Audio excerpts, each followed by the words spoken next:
The Internet Search Engine Services Online Safety Code, as we've heard today, is set to come into effect in December this year. And what it is going to effectively do is require Internet search engine providers to confirm the age of their account holders, amongst a range of other things that we've heard this evening. But the crux to this is, what this will mean is that every Australian will be locked out of their Google account, their Yahoo account, their Microsoft account, until they verify their age, which I think is quite incredible. I think it's unbelievable, actually. And how does a big tech company actually achieve this in a practical sense? How does a big tech company actually identify you and confirm your age? Well, it does that by simply confirming your identity. And it means this is not just targeted at children, it's going to be targeted at everyone. You can't identify who is 16 and over unless you identify everybody. And that's what this is about. Let's be very clear about it. That's what this has always been about. It was the same with the original legislation banning social media for under 16s, which was a Trojan horse for this very position. This was rushed through in Parliament last year, and now we're seeing an industry code, which, as many of the contributors today have said, or tonight have said, has been brought out without industry consultation and with a bureaucratic stroke of the pen. Now, the selling point has always been about protecting kids online, which nobody in this room disagrees with. It's trite to suggest otherwise. Yet the measures that are used to achieve this always seem to come back to the issue of requiring more government intervention, more government surveillance of Australians. And why is it happening? Why is there? What is the real story here? Well, the corporate sector and the administrative state have lost control of the narrative. They've lost control of the media cycle. And they're driven by the fear that the internet and social media platforms are now empowering populist and alternative views, which they regard simply as unhelpful. Just sounds like free speech to me. But the consequences of this new code will be yet further erosion of our privacy and another step towards this digital dystopia that we've been talking about. And as a country that purports to identify itself as free and as a country that believes, I think, at its core that unnecessary surveillance is unacceptable, this is extraordinary. We're not communist China, but if you want to know what Australia's future looks like in its current trajectory, go and have a look at Shenzhen in China. Cameras everywhere, facial recognition, a digital currency and a social credit system. And that is not an Australia that I want. It's not an Australia that I think that anyone really wants. But it's an Australia that the bureaucracy and the political class are slow marching us towards. It's that serious. This is not just about protecting kids online. And once this system is in place, the digital snare trap is in place, it is going to be impossible to wind back.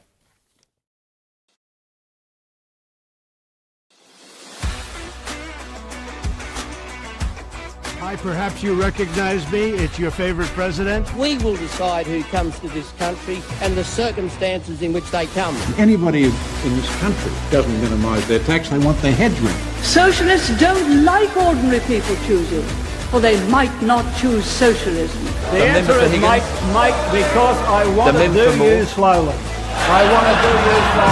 I was saved by God to make America great again. We shall fight in the fields and in the streets. We shall fight in the hills. We shall never surrender.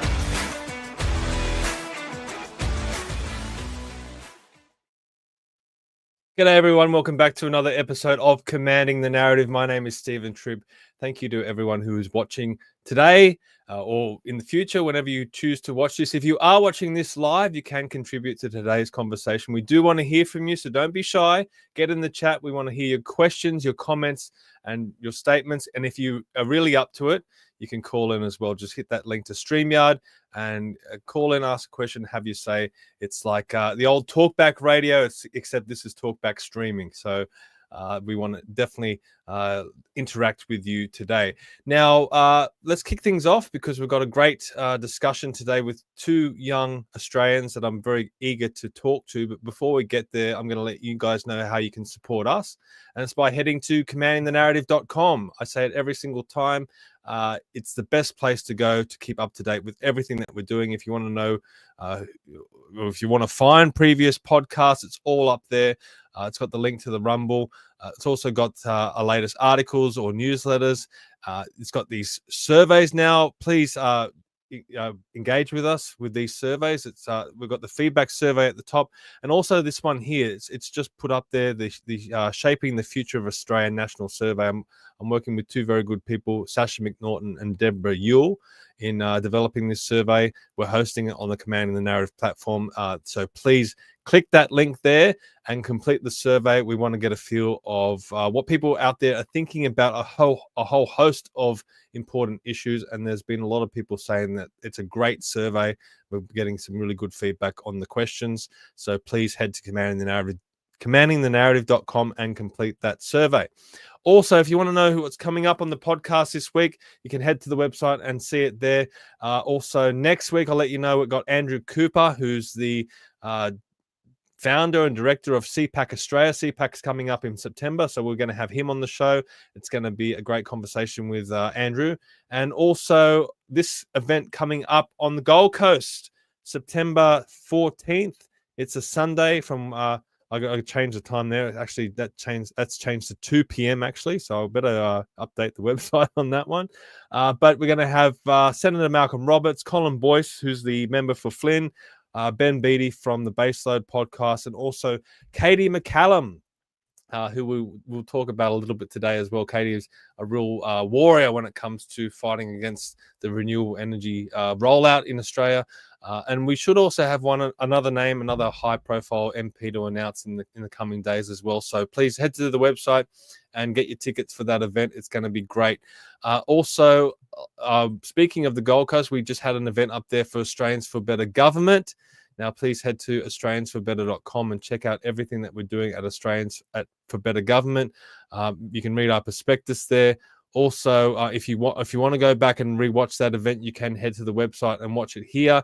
It's got the whole event up there, or you can head to the Australians for Better Government YouTube page. It's got those speeches individually. If you don't want to watch the whole thing, if you just want to watch one person in particular, head to the YouTube page. I haven't got all the speakers up yet, but they're going to be rolling out over the next few days and weeks. So please follow us on YouTube as well. And if you want to, if you support Australians for Better Government, and we do need people like you to support us, please consider becoming a member.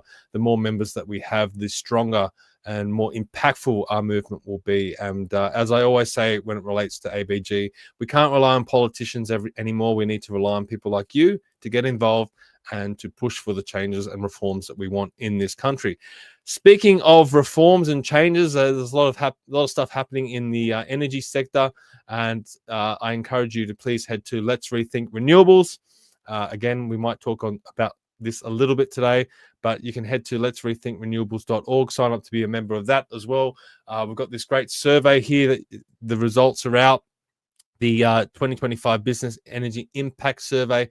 Some very, very interesting results came through from that survey, so please click that link there and view the results. And as I said, please consider becoming a member of Let's Rethink Renewables as well. So as I said, today we're going to be speaking to two young gentlemen. I'm really looking forward to this because I think we need to speak more to our youth and just hear how they feel. I think they cop a lot of flack a lot of the time. I think a lot of the older generations like to blame our younger generations for the direction this country is going in, despite the fact a lot of them can't even vote yet, which is interesting. But I think it's going to be an important conversation. We've got Cooper McCallum, who's 17. He's the school captain of St. Patrick's College in Gympie, and we've just asked him to be the ABG youth ambassador as well. And he spoke at our Gold Coast event, and he got a standing ovation. We had some really great feedback from Cooper's speech. It was a great speech. You can head to, as I said, Commanding the Narrative Rumble or YouTube page, or the ABG YouTube to watch that speech. So it's going to be great speaking to Cooper today. He's also the son of Cooper McCallum, which is we're going to talk to him about how he feels about being the son of Katie.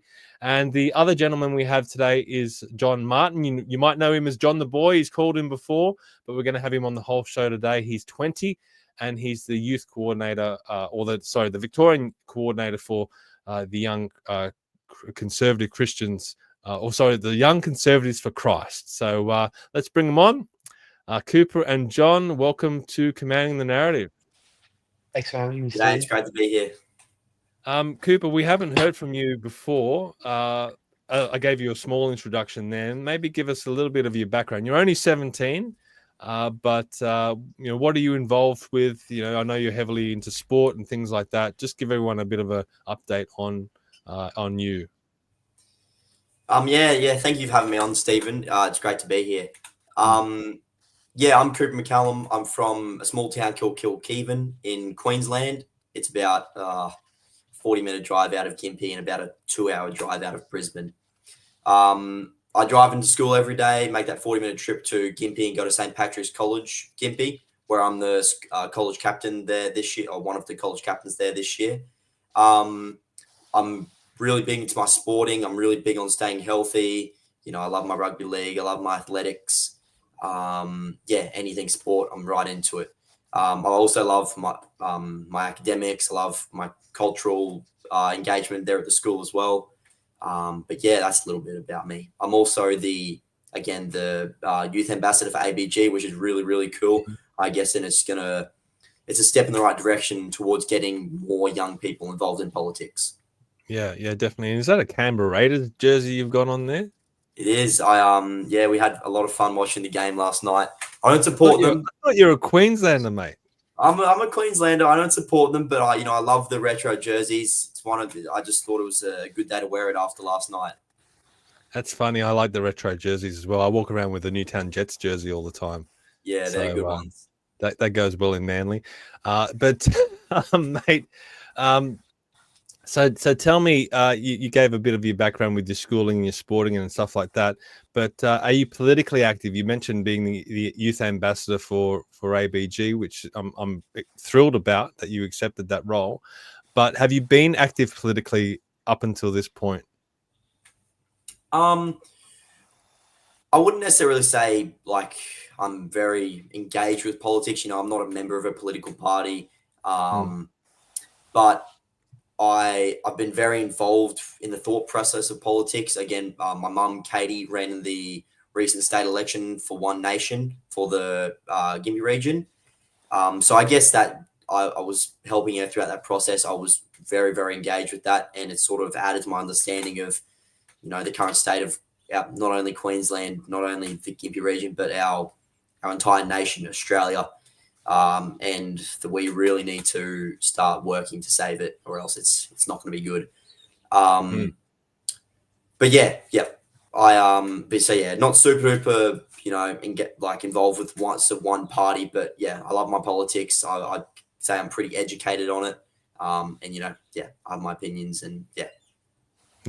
Awesome. Now, John, you just turned 20. You've called into the show before, so viewers might be a little bit familiar with you, but give them a little bit more of a background on who you are and what you've been doing up until this point.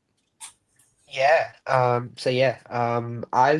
think I first started getting interested in politics maybe late 2023, I reckon. I'd just finished my cert in bookkeeping and accounting. And the next year I was starting my Bachelor of Theology. So I was like, I need something to do. So I was like, all right, I'll start a podcast and talk about cultural engagement from a Christian worldview. And then started getting into politics. And I was like, oh, this is really interesting. So I started getting more involved into it. Then I was listening to a Christian radio station, heard about the Young Conservatives from Christ from the 16-year-old who just started it, and I was like, oh, that's interesting. So then I signed up to the newsletter. A couple of months later, they said, congratulations, you've become a member. A couple of months later, after that they said, do you want to become the Victorian coordinator? Because I was the only member at the time. And then a few months later after that, I went to a Australian Christian lobby event where the Liberals, who were led by Pseudo at the time, they had come to do like a Q&A and to talk with the Christian community. And then I asked a question, and I basically said, based on all these ways that you don't support the Christian community, why would we vote for you if your values disagree with us? And that's basically how I sort of got thrown into this. I met the Victorian coordinator for the ACL, Jasmine Ewan, that day, and then next week and weeks after that, we started working together. I started doing speaking events with her, and I was put onto the March for the Babies committee, and now this year is my second year. And yeah, I started doing content creator videos and stuff for Instagram this year before the federal election. And yeah, that's what I've sort of been up to. I've just sort of try to get young people involved in just a basic level, because it's not very much, politics isn't known by young people as much as it is by older generations, I think. Now that's interesting. When you say politics is not known by young people, why is it so important for you? Well, I think from a very young age, I've seen the impacts of politics, maybe not economically, but socially. Because I've grown up in a Christian household, and from a very young age, I learned about our values and why they're important to our society and how they impact our lives. And so, whenever politics comes to interact with Christian values, in the current age, it's been against them. And if the first time I can remember, I would have been in grade 6, and that's when the marriage plebiscite happened, where they voted to legalize gay marriage. And ever since that point, I've always realized that politics, it interacts with us even if we don't interact with politics. They're passing bills that we don't know about. The economics that they're talking about today will affect our next 10 years, our next 20 years, the next 50 years, the next century. And so I think it's important to be involved in as so far as you can. I understand that so many Aussies are very busy, because it's a struggling economy. So many people have to have two jobs, living paycheck to paycheck. And I'm not in as much of that sort of position where, like, I can feel the struggle that other people are feeling, but I don't have to live paycheck to paycheck, which is a great position to be in. And so I can be involved in politics, and I can tell others, hey, this is what's going on. So just so you know, and so that impacts how you vote, and it'll come back again and impact how that affects your bills and the economy and that sort of stuff. Yeah. Cooper, I mean, I guess the same question for you. I mean, you're only 17. And I remember when I was in school around 1998, 97, 98, I would have been in year 7, year 8. That was when the GST was a huge topic. John Howard was just about to go to an election. No, yeah, 98, yeah. So John Howard was just about to go to an election on the GST. And everyone in my year was talking about that and mocking it. Like it was almost like, you know, you would use politics as a joke starter or something to hit someone with. People weren't talking about it seriously, but it was a topic of conversation. Now, when you guys are saying that our youth don't know anything about politics, I mean, does it get discussed at all? What is the extent that people your age are talking about politics these days? Yeah, I would say it's very similar to what you've just said. It's by no means a serious topic at school if it doesn't get brought up a lot, because I know from my perspective, I know if I brought it up with people in my school, you know, you might be shot down a little bit or thought less of, or thought, you know, differently of after you spoke about politics or spoke about your opinions on politics, which I think isn't right. And I think that comes off of just a general lack of education regarding politics within schools, within homes, parents not teaching their kids about politics enough. And I guess all of that sort of leads to where we're at now, and the fact of, yeah, it's very, what's the word? Politics just isn't a serious topic in young people in school, out of school, anywhere really, just young people. We just had we just had an election, but before that we had the referendum on The Voice. Yeah. Was that discussed? Was that, did the teachers try and push their views on you in regards to the referendum, or was it basically ignored? I guess the referendum was a pretty big thing. It was a very big thing. It was spoken about quite a bit, which I was quite astounded by, to be honest, because I thought, we never talk about anything politics-wise any other time. Why would we talk about it now? But then the referendum came, and, my friends, I'm just trying to think back. So I think some teachers did talk about it. They didn't necessarily try to force their views on the referendum, whether they voted yes, whether they voted no, whether they think, if we had the ability to vote, if we should vote yes or no. But it was definitely talked about. I don't think it was ever joked about or like used as a joking like conversation starter, but it definitely wasn't taken very seriously or spoken about. A very like sort of education sort of way, if that makes sense. Yeah. So John, I mean, you said that people might not believe in politics, but it believes in you. There's a similar saying that you might not believe in the devil, but the devil believes in you. I mean, you do need to, I mean, this is what I find frustrating with the broader Australian community, that they don't get involved enough in politics. Do you get frustrated when you're mixing with people your age that they're not focused on politics in some way? I don't think I'm frustrated because I sort of see young people's engagement in two ways. I think modern era, they're very much there's a lot of indoctrination going on in schools and in universities that's sort of skewed very much to the left and into those sort of ideals. And then the other sort of perspective I have is the rest are more naive than anything. It's a lack of knowledge, but it's more that they weren't sort of taught that this is knowledge that you need to know. Like school is supposed to be, this is all the stuff you're going to need for the rest of your life. And they'll tell you stuff and we'll be like, oh, we don't need to know that. And they'll be like, yeah, you will. And then later on, we're like, oh, yeah, I guess we did need that. But they don't talk about politics. Politics it's not talked about at all. Like, I don't know, like we'll talk about geography and climate, but we won't talk about politics. So, it's half of it is we haven't been taught about it to think that's necessary. But now that Gen Z is now like the oldest Gen Z is about 27, 28. They're stepping into the workforce and now they're starting to see a little bit of that. So I'm not frustrated as much as I am maybe with the older generations that are in their 30s, 40s, 50s that could be doing more. What do you mean they could be doing more? You mean more engagement in politics?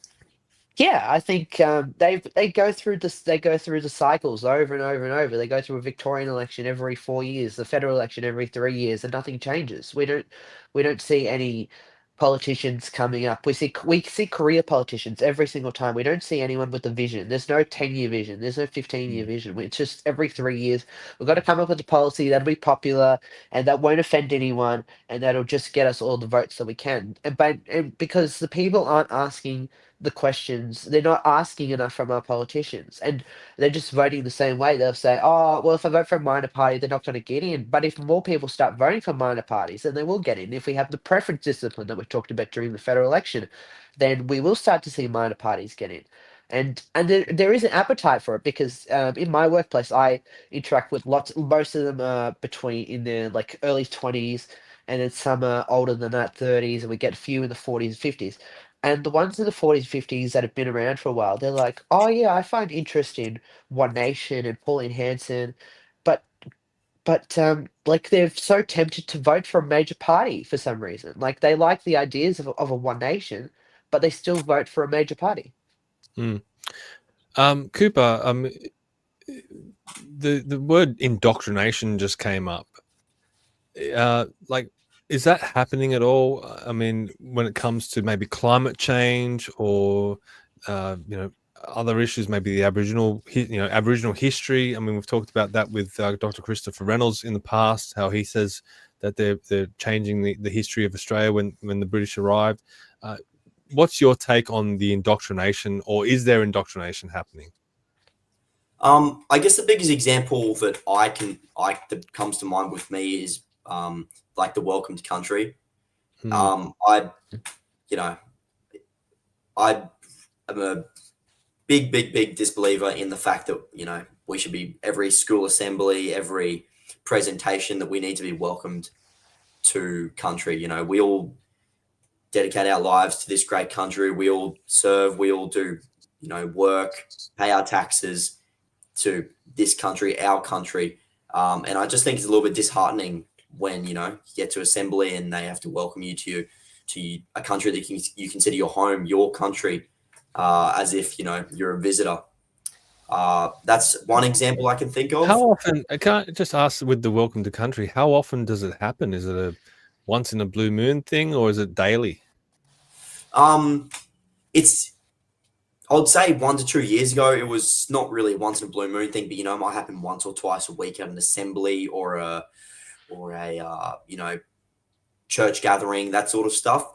But as it's sort of in the last year, it's sort of wriggled its way in a little bit more to the fact that when some kids do PowerPoint presentations, they have a welcome to country at the start of them, or when there's or when there's a school presenter comes in to present. The other day, RACQ came and did a presentation regarding the Fatal 5 at our school, and they did a welcome to country at the start of it, and it caught me off guard a little bit. I was like, wow. But yeah, I remember, like, I went to a Catholic high school, and sometimes when they would do a prayer in the beginning, they'd get one of the students to give the prayer. Is that happening with Welcome to Country, where they're asking the students to give the welcome to country, or is it coming from the teachers? No, they're asking kids to do it. And I'm guessing that the kids are not old enough or not confident enough to if they don't agree with it, to push back and say, no, I don't want to do it. I mean, is there any examples of that happening, or do the kids that get asked just do it? No, there's definitely no examples of that happening, which is unfortunate, because maybe that might start a little bit of a movement if it did happen. But yeah, when kids are asked to do it, and it's usually within the student representative council, which I'm a part of, that's all the sort of, you've got the 2 college captains, the 4 sports captains, that's that sort of core group, and they're the people that are asked to do it each week. And when they're asked to do it, they just do it. And I've never really, it goes back to what I was saying before about how I feel like, and maybe it goes for other kids, not just me, that I can't talk about politics at school because I feel like I might be shot down a little bit. That comes back to that. I've never felt like I could have a talk with all of them and go, hey guys, do we really think this is the right thing? Doing the welcome to country each week. Like, maybe we should say something about it. But it definitely has come to my mind a lot when we're asked to do it each week, and I'm standing there listening to it going, wow. It's really interesting how many people just go along to get along. And if one person does stand up and say, hey, why are we actually doing this? Suddenly you got everyone agreeing with you and saying, well, I'm just doing it because we think it's the right thing to do. The second part of my question when it relates to Welcome to Country is, you're sitting on camera, you got the Australian flag behind you. Do you feel any trepidation flying the Australian flag when you're at school, or are there kids at your school that are against flying the Australian flag? Is there any of that happening?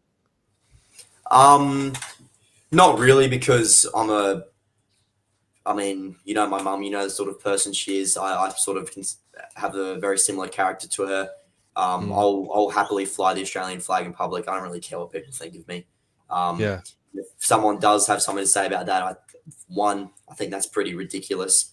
And 2, I'll happily have a conversation with them about it and just sort of, yeah. But like, for example, where I live here in the Northern Beaches, a friend of mine was flying the Australian flag on a flagpole at his property, at his home. Yeah. And one of his neighbors kept ripping it down and scrunching it up and putting it in his letterbox. So are you seeing any examples of that? No, luckily it hasn't gotten to that point up here yet, but it wouldn't surprise me if it did start getting there within the next year or so.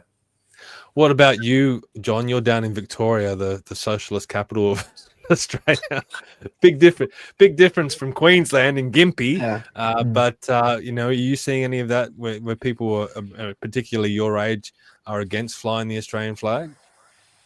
No, I haven't personally. No, I haven't seen it. I never had that problem when I was in school, thankfully, and at work I haven't had that issue either. So no, I haven't seen it. I put some flags on my car for Australia Day when that came around. My dad's like, "Oh, you got to be really careful because someone will probably attack you or something." And I'm like, "I don't care about that." So like it's something we think about, but thankfully I haven't had to be in the crosshairs of anything. What about being a Christian? How do people your age perceive you? I mean, obviously you're involved in Christian groups, so you're probably mixing with a lot of other Christians. But outside of that, do people look down on you for being Christian, or is that view overblown? I think that's probably a little bit overblown. I think now everything is very how do I put it? It's sort of like you do your thing, I'll do my thing, and we'll all just live happily ever after. It's sort of the multicultural idea. So like you do your thing over there, I'll do my thing over here, and as long as we all get along and we're happy, then that's okay. So like I talk about like politics every now and again or Christian ideals and I don't get like you sort of stay away from the very sensitive people because you know it's like you're not going to get anywhere or like you know they'll just take it the wrong way. But I don't have really any trouble with anyone because they're not going to really push back on you. They're just going to listen and yeah, for the most people like that aren't Christian that I've talked to, which is mostly at my workplace, it's very welcoming and kind because everyone's just built up relationships with one another. So, like, we can talk about different things, probably not on a very deep level, but like different, like I'll be like, oh yeah, I did this, and like about church, or I went and like, or like I believe this, and it'll be like, oh yeah, that's cool, and then that's it. Like, there's no pushback, there's no real challenge or anything like that. So, I think Christianity is sort of in a weird position in just in general life, like in that sort of activist area, like you'll get like lots of pushback. Probably if I went to a pro-Palestinian rally, I think it'd be completely different. But in the average day life, I think Christianity is just another one of those religions. It's just another worldview that's okay now, I guess. Mm. So I called this podcast Intergenerational Theft, and I think that comes in a variety of different ways. I mean, I think most people look at it economically, and they think about the $1 trillion of debt. And that's the government's own budget predicting that, by the way. So it's probably even more than that. And Kevin Lockray says you need to also take into account state debt as well. So we're in a lot of debt in this country. I can't envision a way of ever paying it off. Hopefully we do one day. But intergenerational theft comes in different forms as well. I mean, we're talking about maybe even just the social fabric of the country, maybe mass immigration, bringing a lot of people coming in, changing the aspects of our cultural identity and things like that. Our electrical grid can be contributed to intergenerational theft. Maybe in the future we won't be able to turn the lights on, or we might have load shedding like they do in South Africa because we don't have enough coal plants, or those sorts of things. So it comes in a variety of different forms. I want to get your guys' thoughts on that. Obviously, you're young, you're starting out in life, you want to aspire to a big future for yourselves. But do you feel like the country's being held back by bad politicians or bad government? I mean, I guess I'll start with you, Cooper, because your mum's heavily involved in the energy side of things and the renewables rollout. What is your view when you look at what's happening now politically and how that's going to affect your future? Well, I'll first start with what I think's one of the most important ones is that's the economical impact it will have. We talk about the debt that our country is in at the moment, which is already absurd, massive. Like when you look at it, it's just surreal to think about how much debt our country is currently in. And if we keep going on this reckless renewable rollout and we keep destroying our coal-fired power, which is really efficient, and we keep rolling out all these reckless renewables, our solar, our wind, our hydropower, then it's just going to keep getting worse because they're really, really expensive to set up, ridiculously expensive. And yeah, we're just going to keep, and they're inefficient. They're not as efficient as coal. So that's just going to keep contributing to that huge debt, which my generation and future generations, that's just going to be on them to pay it off. The people sitting in Parliament, making all these decisions regarding that, they don't have to worry about it because in 50 years, they're not going to be around to worry about the absurd amount of debt that there is going to be to pay off. And then we start looking at things like there might be with the rolling blackouts, like they have in other countries, which is really, really scary to think about. Seeing as, Australia is regarded as one of the safest countries in the world, think that we would have rolling blackouts, just ridiculous. What about your people of your like in your school or people that you play football with? I mean, are they worried about the level of the debt? Is it ever mentioned? Like, do you think they're even aware of it? I don't think they're aware of it. It's never mentioned. And quite frankly, I don't think they care, to be honest, because it comes back to what I'm saying. They're simply not educated, which I would say isn't their fault, because, you go to school to learn. You go to school to be taught things. You don't go to school to have to pry and ask questions about what you want to learn about. You go there to be taught. And at the moment, they're going to school and they're not getting taught these really valuable things about what's happening currently in our country, or what's going to happen in the future, which concerns them, because it's going to be around them when they're getting older. Yeah. What about you, John? Are you concerned? Do you think it's fair that I've called this podcast Intergenerational Theft? Are you concerned about that at all, or do you think, again, is that overblown? No, I think that's absolutely fair. I think the way that our country is going, we're stepping away from common sense policies, and I think we're making it harder for the next generation. I think my generation and Generation Alpha that'll come after that. I think like a lot of the things we're talking about are very long term, but even in the short term, there's so many things we can do to change policies that make things easier. I feel like we're sort of living like we like our policies were like living like if we were 20, 30 years ago, but we're not in the 1990s or the 80s or the 70s. We're living in the 2020s. Um, like things like super, for example, this comes up all the time at work. People are always talking about housing, how hard it is to save up for a deposit, and they're renting, and I ask someone who's renting, and I'm like, how long do you think it's going to be before you can save up a deposit to get a mortgage? And they're looking at me, and I'm like, oh, okay, yeah, it's not going to happen for a long time, because there's no the with the way the system is now you have to have two incomes to be able to afford a deposit to then buy a house. They're trying to make it as hard as possible, and then with the energy prices going up, because we're moving to renewable energy, which isn't renewable, from cheaper forms of energy like coal and gas, which are now becoming more expensive because they're shutting them down, so they're not cleaning them up, and they're not servicing them, so that makes them more expensive. And so everything is coming on top, on top, on top. And so now the debt is going up. And then again, like I said earlier, the politicians aren't looking like, and also like what Cooper said as well, they're not going to be around in 50 years' time. So they're just worrying about their few 10 years where they'll make a nice salary and then they'll walk off into the distance with 250 grand a year or something like that. So there's small things we can do now, and there's big things that we can do in the long term that would easily help our country get back on track. Sound like a liberal? Yeah, no, John made a really good point about housing. Cooper, I mean, you're only 17. I mean, you've got a big future ahead of you. But when it comes to housing, I mean, do you have ambitions of buying a house one day, or is it something that you feel is completely out of your reach?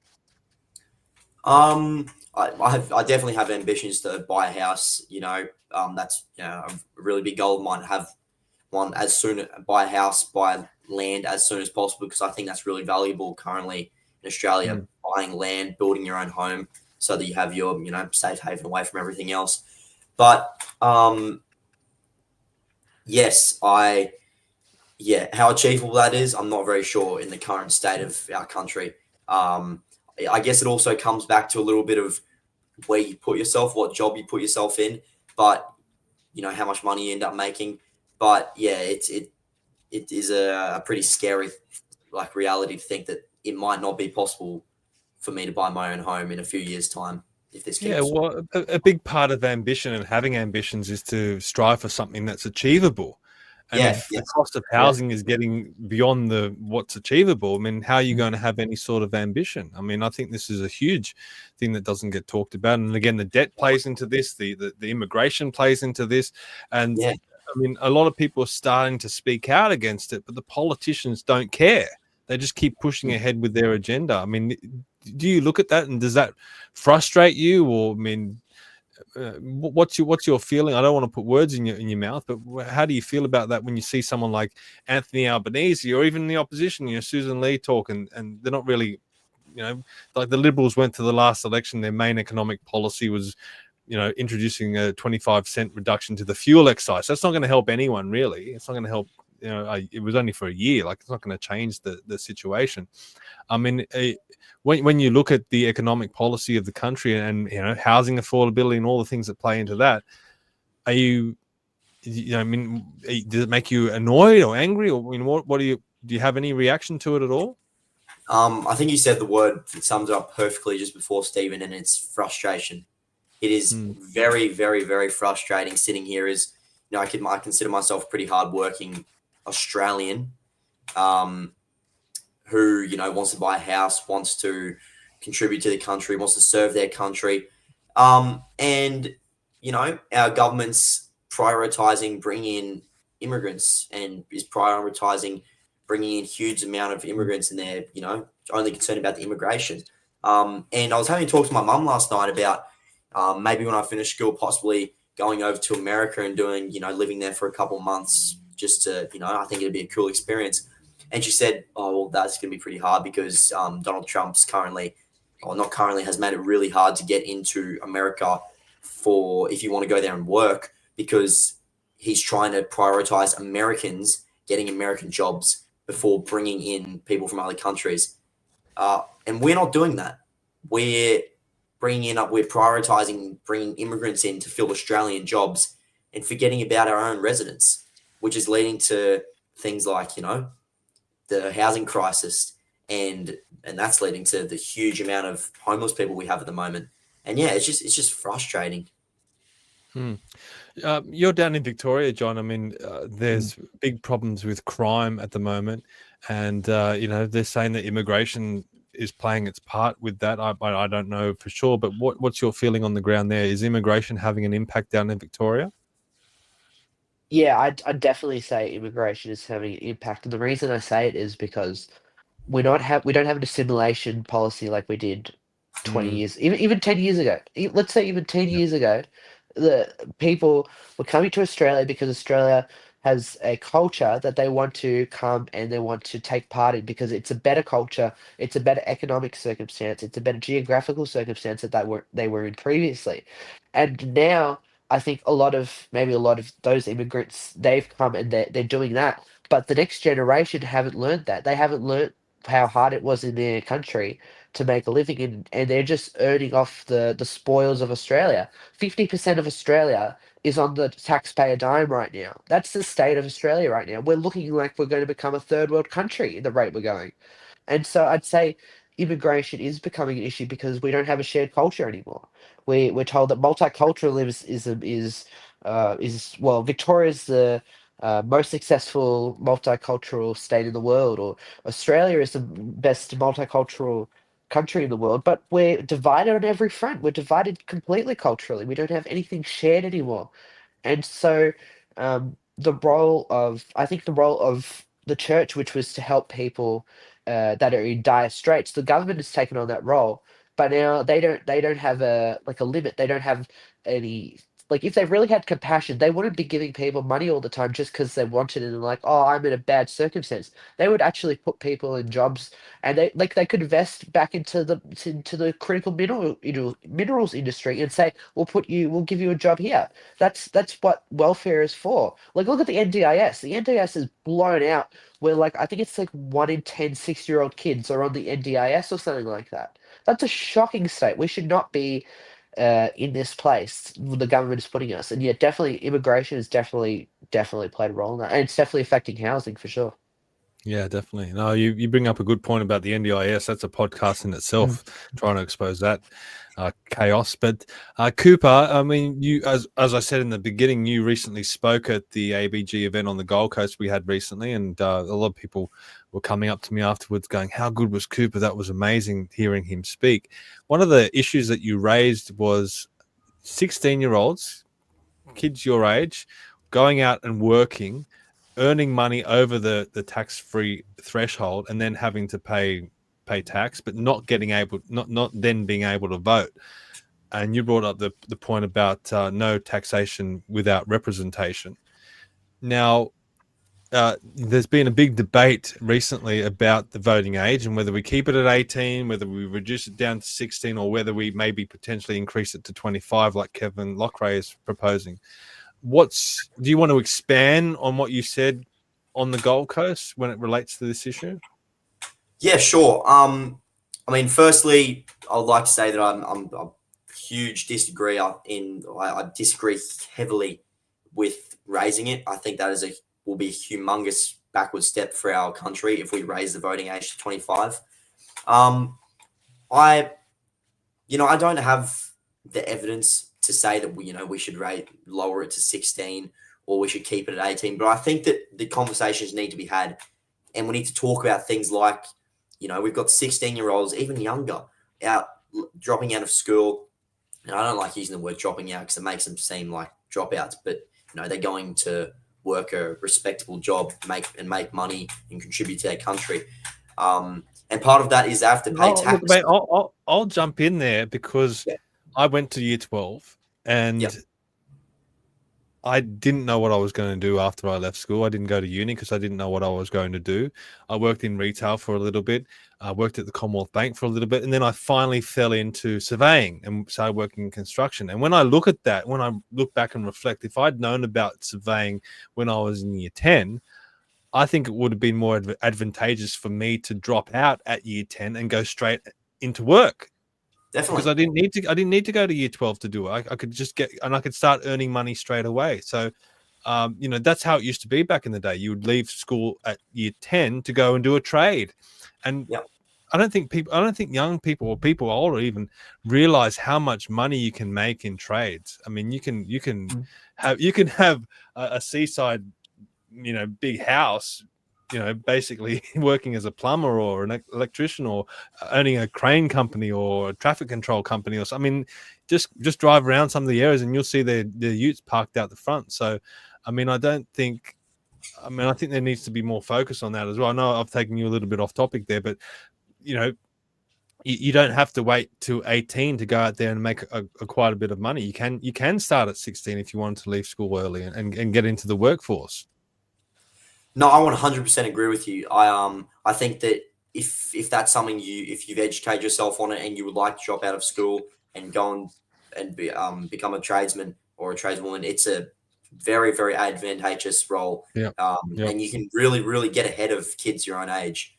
But yeah, back to what we're saying about the voting age. We've got kids out here, working big hours, making money.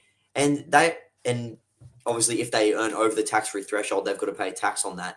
But they can't vote, and they don't have, they're paying tax to the government, to a government that they have no say on. And I think it's, like I said before, I don't have any evidence to say that we should drop it to 16, but I think that we need to talk about things like, 16-year-olds paying tax, or like just that sort of stuff, and to really get the conversation going, because they're talking about, either raising the voting age or dropping it or leaving it as the same, but they're not mentioning, those sort of things like 60-year-olds earning over the tax-free threshold. They're just talking about how, they're uneducated or they won't know. Well,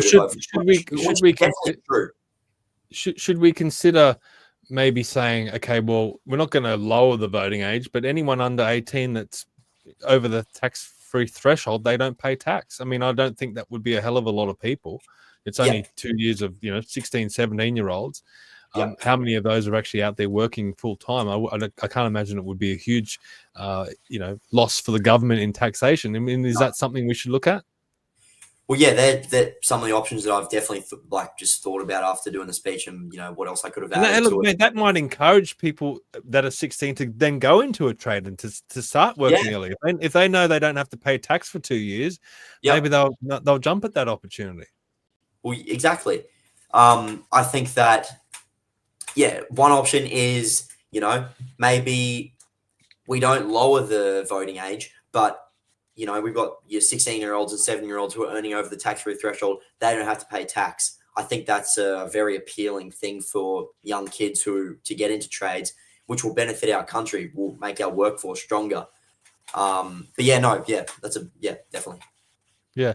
What about you, John? I mean, do you think that the voting age should be raised or lowered, or do you think it's good where it is? Yeah, I've been I've been thinking about the issues like since it came up in the ABG conferences. I listened to Kevin talking about it, and I'm sort of conflicted. I definitely don't think we should lower it. But like definitely looking at like those sort of sweeteners to make it easier for younger people to get ahead earlier on. Like Cooper was saying, like for the 16, 17-year-olds, looking at that tax-free threshold, I think that's a great idea. Um, and like if we like Kevin was saying one idea was like if we raised the age to 21 or 25, then like you could like I can't remember exactly what he said, but he said like reduce the tax or something like that. So like I think like that could be a way to make it easier for younger people to get ahead uh like in this economy. But I still think that 18 is a really good age. It's sort of like a coming of age moment where you hit 18 and you get to vote. So I personally prefer it at 18. I think that's sort of the sweet spot. You're leaving school, you're entering the workforce. I think that's a good time. But I think civics like in class would make that like make a lot more sense at 18. Like I think without civics in the classroom, I think 21 or 25, that makes sense because they don't know anything about politics. But if we bring civics back, I think 18 is a good age, I think. No, I'm right on board with leaving it at 18. That's my personal view. I mean, I don't think it should be changed, but I am interested with the point that Cooper made about if you are working at 16 and 17 paying tax, then maybe you shouldn't be paying tax because you're not going to be voting. But I think that's something that is an excellent point raised by Cooper. I don't know if you came up with that yourself or you heard it around the dinner table, but it's a Definitely awesome around point. the dinner table a little bit, but I thought it definitely is appealing and something that I could talk about a little bit more. Yeah, no, that's great stuff, mate. But John, you mentioned civics. Let's talk about that a little bit because I remember being in school. We were taught basic stuff about the Parliament. I remember going down to Canberra. You know, we spent a few days down there going to Parliament House and going to Old Parliament House and stuff like that. So we did get a basic knowledge of how the system works. We didn't necessarily had a dedicated civics class or civics subject, but we did get the basics. What about you? When you were going through your schooling, did you get exposed to how the system works at all?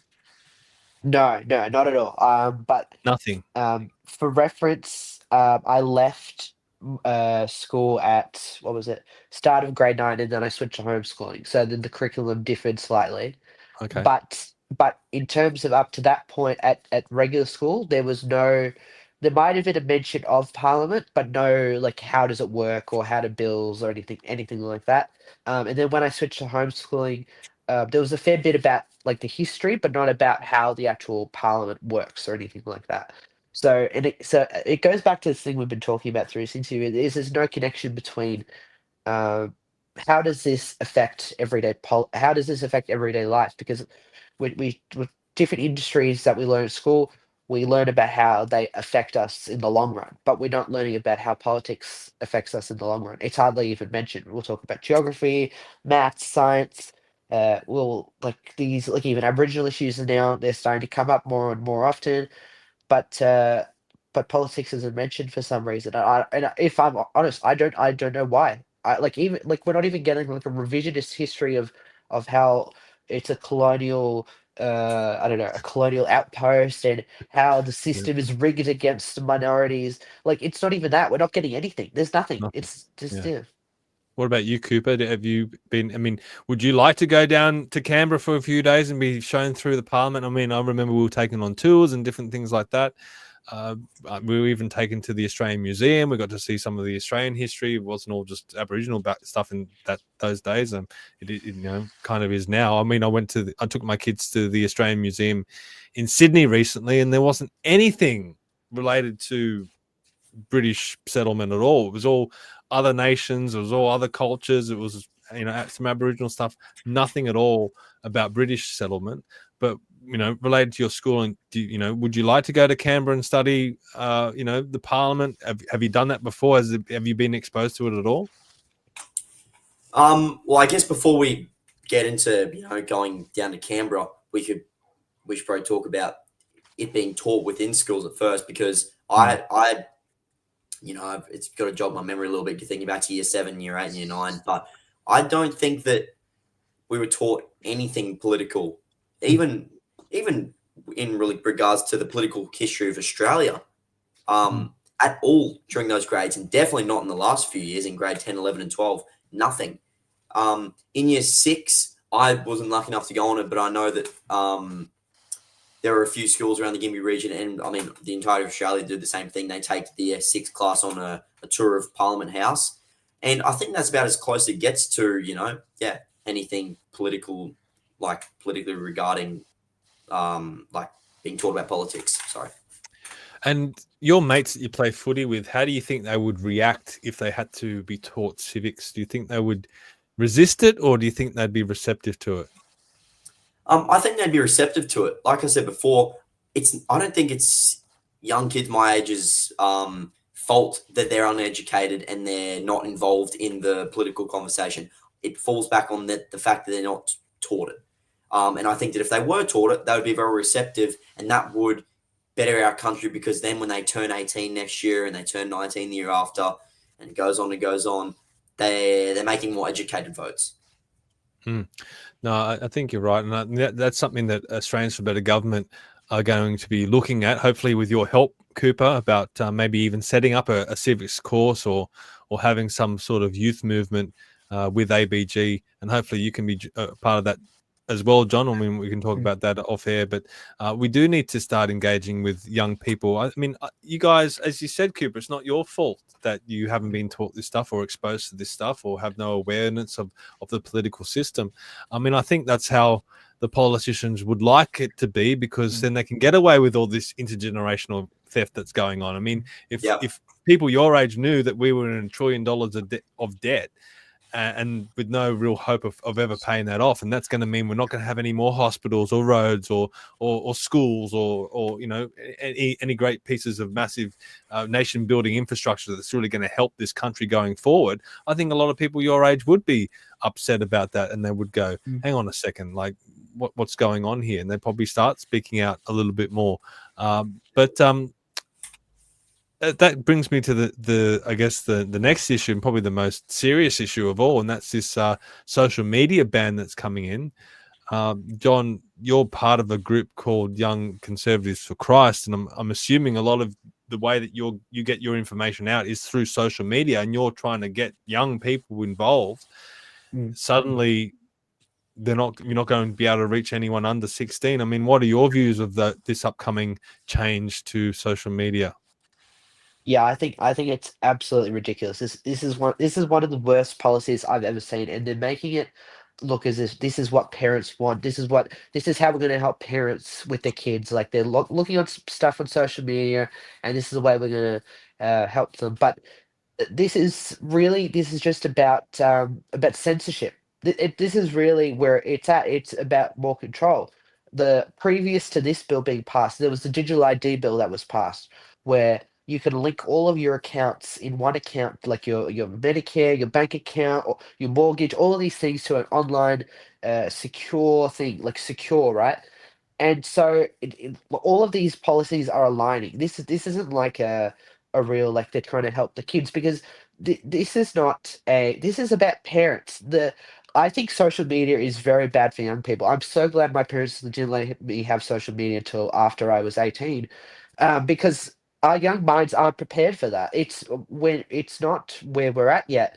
And so what my parents did is they had internet controls. So then I would be moved away from the stuff that was harmful. And then slowly, as I got older, we were able to remove them, and I was able to learn how to use the internet properly. And that's what every parent should do. They can do it in different ways. They can do it at different ages, but it should be the parents' role to see how their kids are parented, not the government's role. The government should stay out of this. This is not for the government to deal with, and that's why it's obvious that this is not like there's no good purpose behind this. I'm only seeing the bad purposes behind this for sure. Mate, I think you hit the nail on the head. It's up to parents to decide whether their students be exposed to social media or not. I mean, it's Yeah. not the role of the government.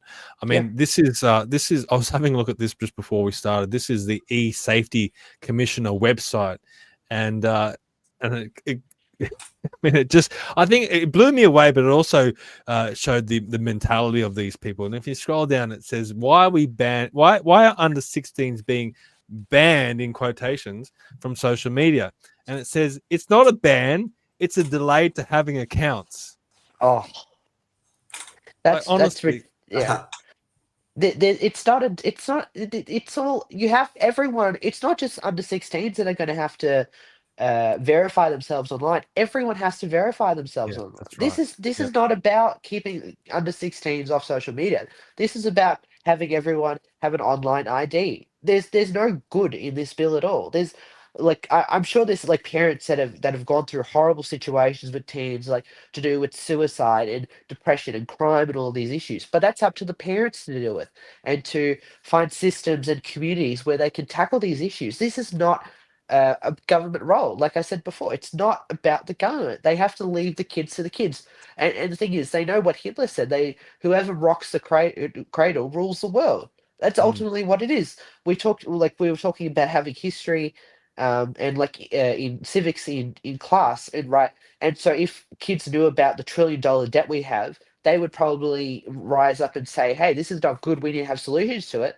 Well, that's why the climate issues are in schools, because now that's the issue that they're rising up on. It's just an easy swap. If you had that instead, they would be tackling that issue, because young kids' minds are very moldable at a very early age.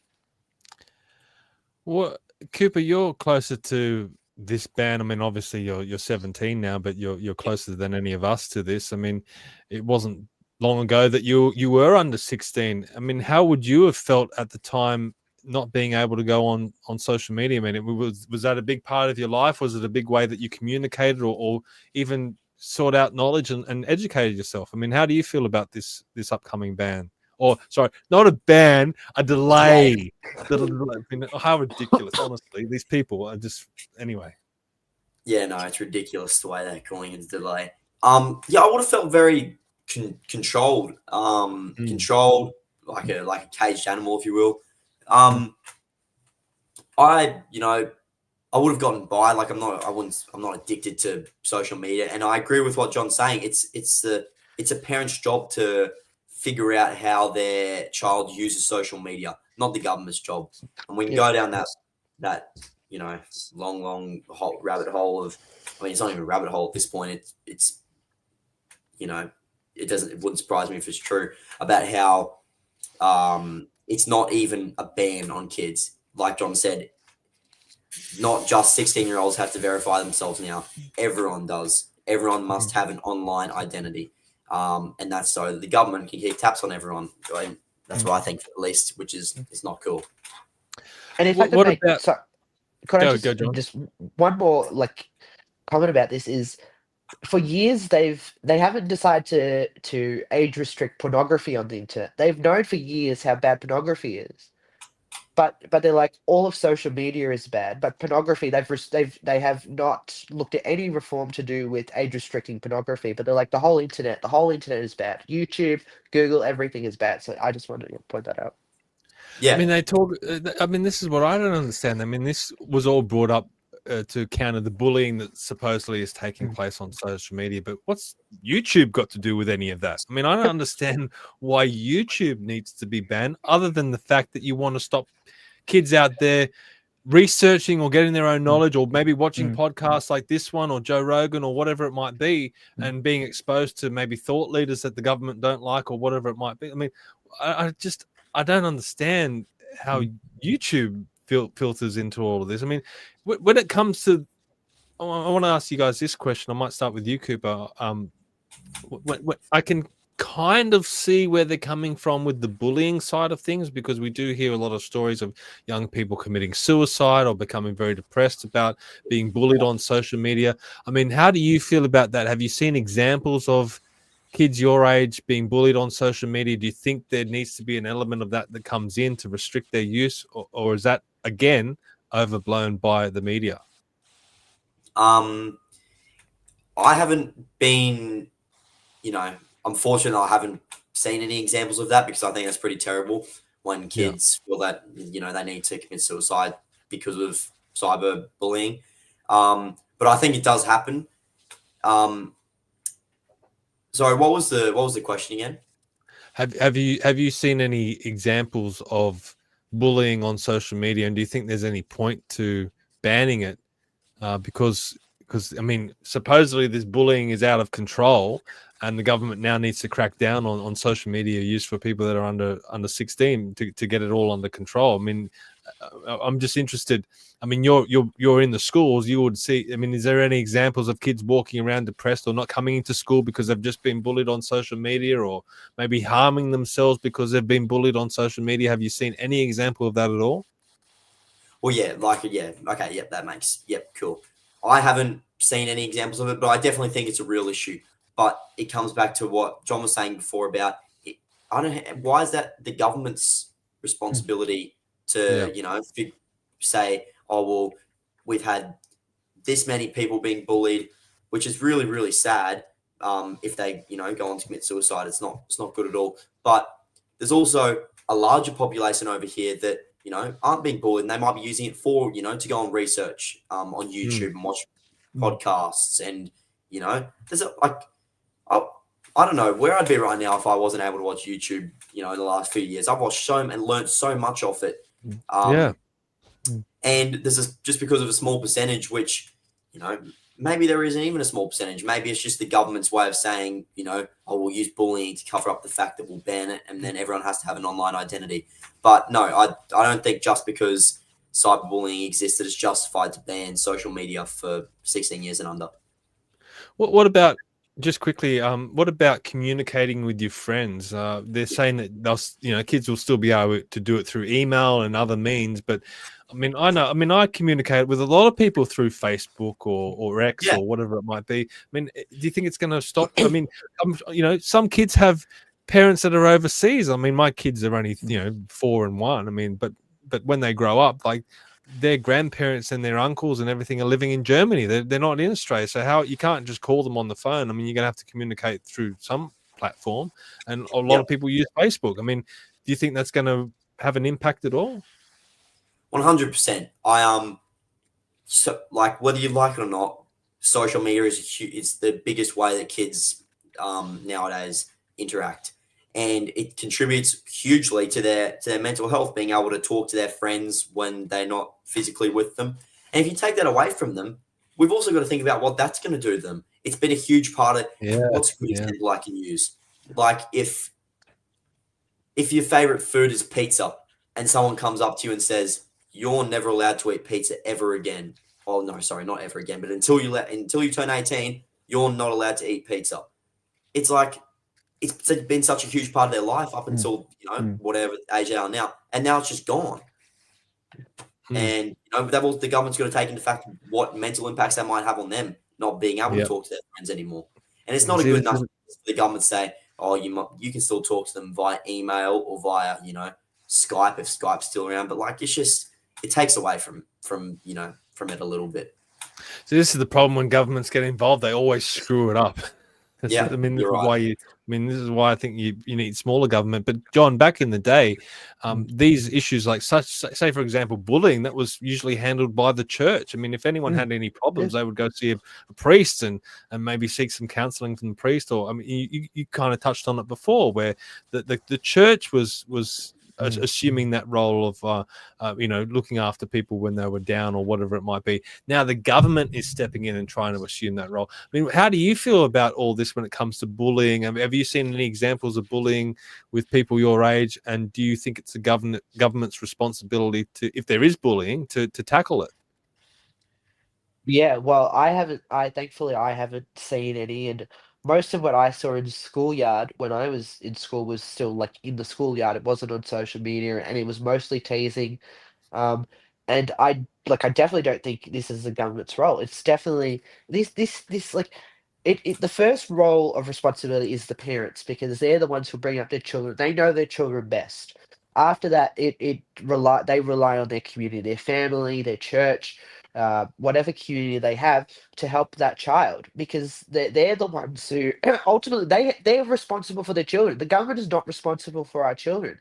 They should not be educating our children. They should not be giving our children money. They should stay out of our lives. Like, I'm not a libertarian, but they should stay out of our lives as much as possible because they keep ruining it.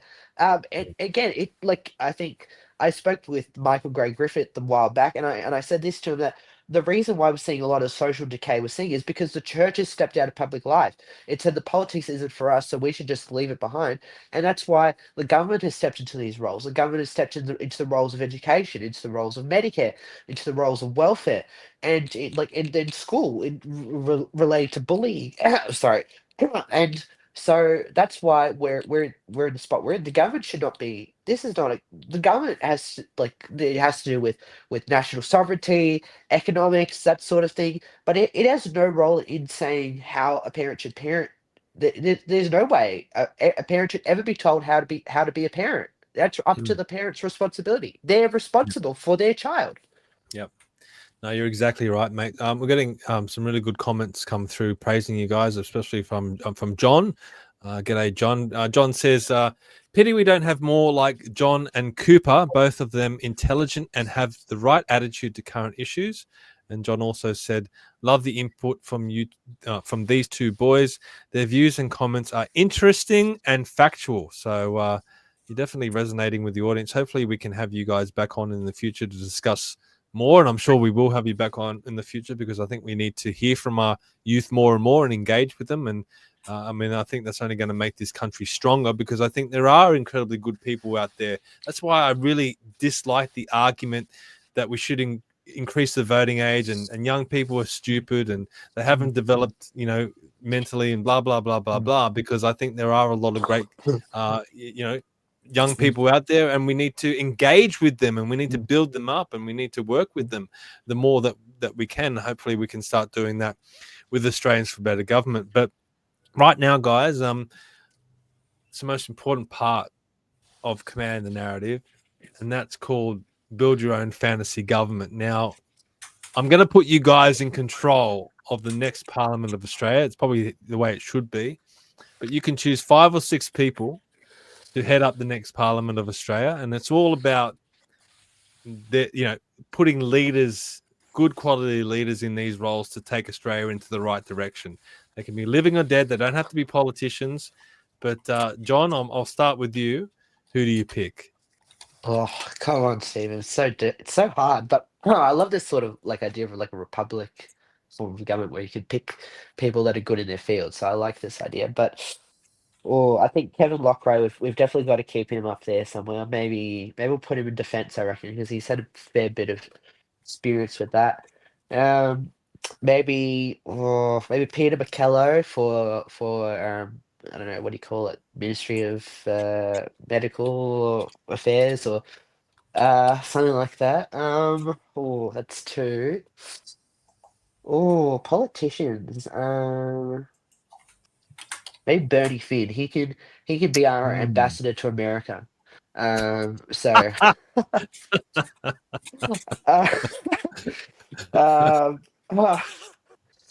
let me see. Can't think of any. Let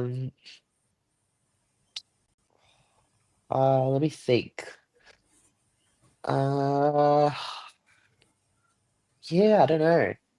Yeah, no, I'm struggling. I'll let Cooper go. I can't think of anyone else at the moment. All right, Cooper, you got anyone in mind? So I would like the Prime Minister to be Stephen Tripp. I think that disqualifies you straight away from it. I'd like a huge inspiration for me is Andrew Hastie. I'm a huge fan of him. As someone who's looking to go into the army and hopefully follow a similar path to what he did, he's a huge inspiration. And I don't agree with a few things the Liberals say, but I'm a really big fan of himself. And I'm not going to be as good as John. I don't know. I'm not going to have as many names as he did, but yep, Hastie is definitely one that I'd love to have up there.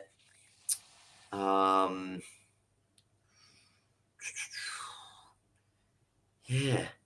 I wish I Come had on, known you that. guys, you Or- watched or this done show more before. You research. know this question's coming. I'm not even putting you guys on the spot. While Cooper was talking, I just thought of Alex Antic and Matt Canavan. Yeah. Not Jacinta Allen. That's the worst person ever. Jacinta Price, or Ralph Babette. He can be the press secretary. Yeah, that's all I can think of. Sorry, I should have been prepared for this question. Yeah, mate, you should have.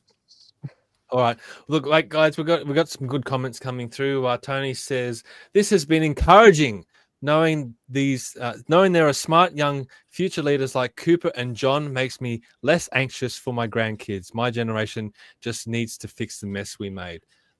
Great point there, Tony. I mean, I guess I'll put this to you guys as the last question. I mean, there is a lot of people out there that they look to our youth and they say, oh, they're indoctrinated, they're all lefties, they're all socialists and Marxists and blah blah blah blah blah. But looking to you guys, I mean, you're two strong, young, conservative males who I think you guys have had. You got your head screwed on right. You're standing for the right issues, in my view.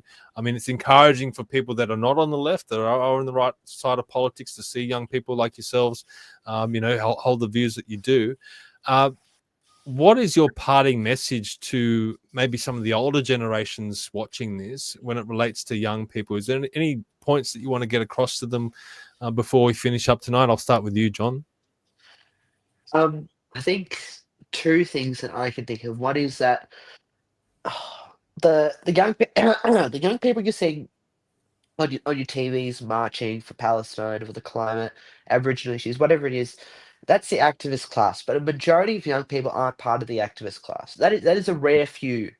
So I think more than anything, most young people are naive, and I think that has to do with the generation prior that hasn't taught them as much.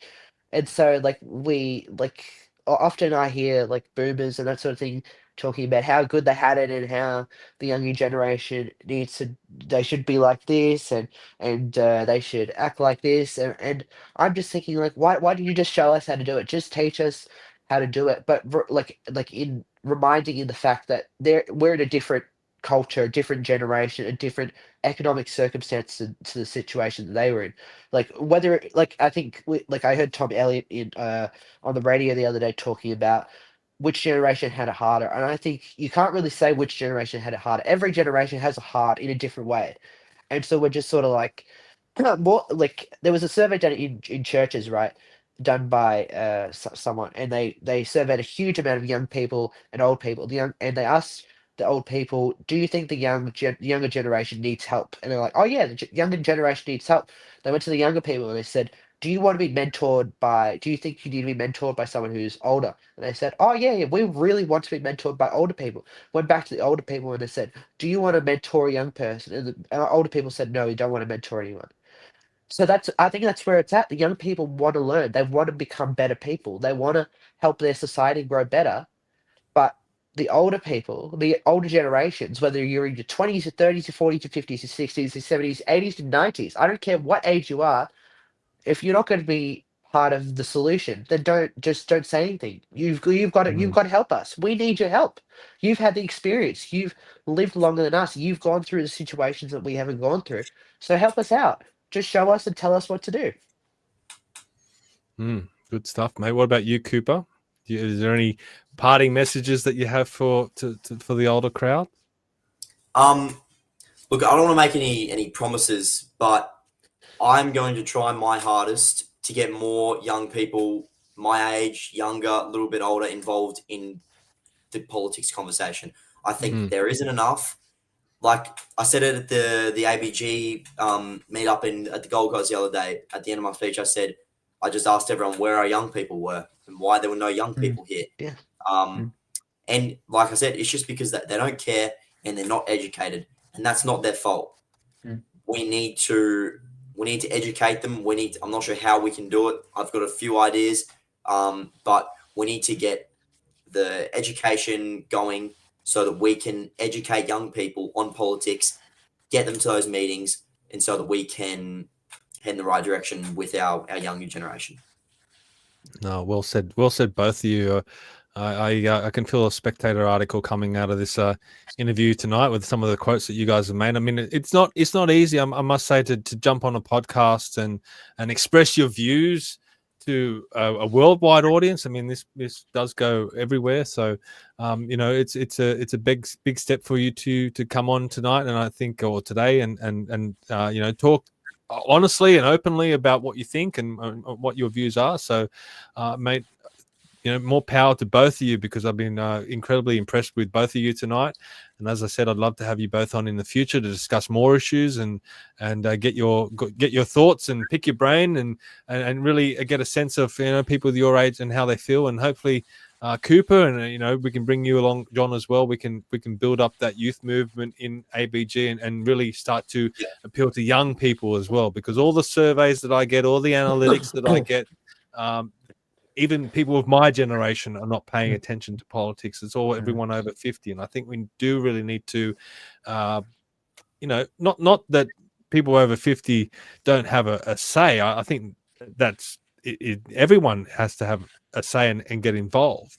But when you walk into political movement meetings and see a lot of grey-haired people there, it is concerning. I mean, it's good that those people are there. We want those people to stay, but we also want to encourage young people to come in as well and to start mixing the generations together, just like you said, John.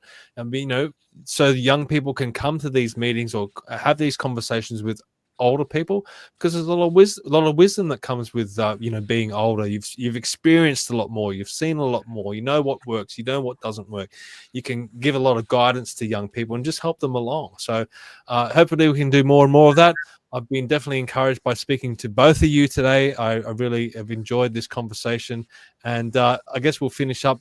Cooper, you said you're not on social media, but I guess people should follow your mum and everything that your mum's doing with the Kilkeven Action Group, and also Let's Rethink Renewables. And she's also part of Australians for Better Government, as you are. So hopefully we see more of you there. And John, you're involved with the Young Conservatives for Christ, and you've also got your own YouTube. Sorry, not YouTube. You got your own Instagram page. I think you got a YouTube as well, right? You want to tell people about that? Yep. So you can go to my Instagram, and that's where I post most of my stuff. That's where you get more the base stuff. And if you go to our page, which is ycfc.vic, that's where you'll get that's our Victorian branch, and I try and do the social media side with that. You can go to our website, youngconservatives.com. And you can check out the podcast, which we've now relaunched and rebranded onto Spotify, Apple Podcasts, and YouTube. Here I stand. That's it. I'm waiting for my invite, mate. Oh yeah, okay. I'll have to have you on. All right. I'm so busy, but I'll get you on before the end of the year. That's my excuse. So whenever someone hits me with something like that, I've been so busy. I just been flat out, which is usually true. But anyway, look, to finish up, we've got a comment from John. Thanks for this episode, Stephen. It was a real productive interview and great to see these two boys' comments. They were uplifting and gives us hope. So, I mean, if that's the best we can take away from this interview, I think it's well worth it. So thank you, guys. For everyone watching, please share this out. I think people need to hear more from these two young gentlemen. So please share it around. We do rely on our audience to get these interviews out there. And while you're at it, please head to commandingthenarrative.com. Scroll to the top of the page and you'll find the sign up button in the top right hand corner. And if you also want to as well, hit the donate button and you can donate to us, whether it be directly or through Buy Me a Coffee. It really helps us out. As I always say, it helps to pay for the stream, the website, and most importantly, gives me a warm and fuzzy feeling inside, just like this interview gave me today, hearing from these two young gentlemen. So thank you for everyone who's watched this one, and we'll see you all next time. Bye-bye. Thank you. Bye.